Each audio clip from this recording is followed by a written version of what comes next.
Hi everyone, my name is Matt Light. Now listen, back in the day I used to run into large sweaty mammals, played the game of football, but in the real world, I enjoy RVing. And that's what I'm here to talk to you guys about.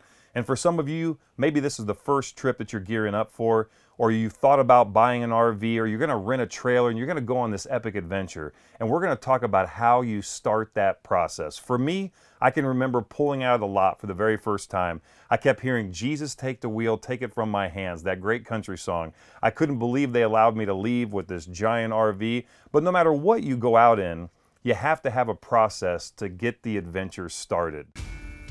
When you think about your planning process, I want to start off with mapping first of all. You have to make sure you can get there safely. There's height restrictions, you have to know how tall your vehicle is, how long your vehicle is, how easy it is to get in and out of places. So check out some of the online resources, look at the apps that help you get there safely when you're driving a big rig, or check out Go RVing for all the many resources that they provide.